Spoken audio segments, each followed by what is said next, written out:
Hello everyone, this side Megha and welcome to my YouTube channel. So आजच्या blog मध्ये आपण data flow बद्दल माहिती घेणार आहे. डेटा फ्लो म्हणजे काय, डेटा फ्लो साठी किती फीस लागणार आहे, टाइम पिरियड आणि required documents for data flow, हे सर्व आज मी तुम्हाला आजच्या ब्लॉग मध्ये सांगणार आहे.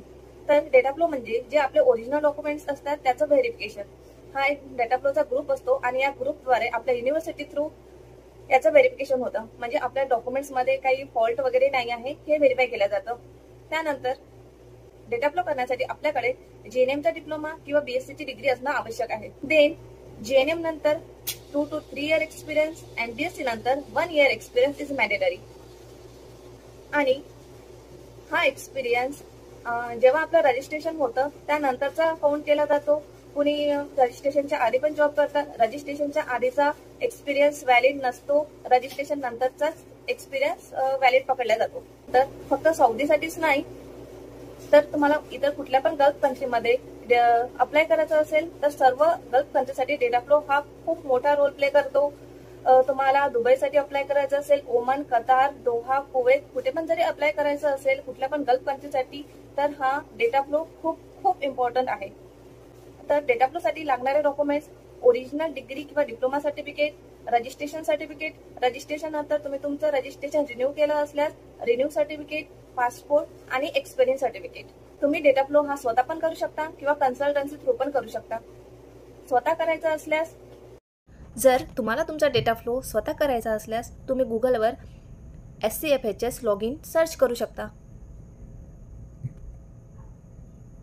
त्यानंतर तिथे तुम्हाला Saudi commission for health specialities म्हणून शो होईल. त्या लिंकवर तुम्ही क्लिक करायचं.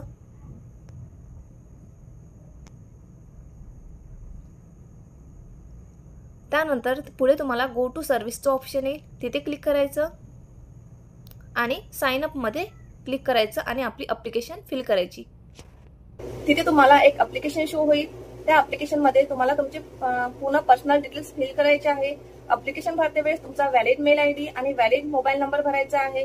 देन नेक्स्ट स्टेप मध्ये स्कॅनिंगचं ऑप्शन येतं. स्कॅन करते वेळेस तुमचे ओरिजिनल डॉक्युमेंट स्कॅन करायचे, झेरॉक्स कॉपी किंवा कलर प्रिंट स्कॅन करायची नाही, ओरिजिनल डॉक्युमेंट्सच स्कॅन करायचे.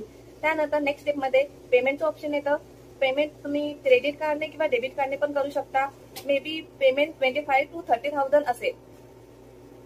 त्यानंतर तुमचा हा डेटा फ्लो 15 ते 1 महिन्यामध्ये जनरेट होतो. आणि जे तुम्ही मेल आयडी तिथे फिल केलेली असतात ऍप्लिकेशन भरते वेळेस त्या मेल आयडी वरच हा तुमचा डेटा फ्लो रिपोर्ट सेंड केला जातो किंवा तुम्ही SCFHS लॉगिन द्वारे पण तुमचा डेटा फ्लो रिपोर्ट मिळवू शकता. सो आय होप तुम्हाला माझा हा व्हिडिओ खूप युजफुल ठरेल, खूप हेल्प होईल. आणि मी तुम्हाला नेक्स्ट ब्लॉग मध्ये HRD चे फुल डिटेल्स देणार आहे. या ब्लॉग मध्ये एवढंच. चला भेटूया माझ्या नेक्स्ट ब्लॉग मध्ये. तोपर्यंत बाय बाय. जय महाराष्ट्र. व्हिडिओ आवडला असल्यास लाईक, कमेंट आणि शेअर करायला विसरू नका. जय महाराष्ट्र.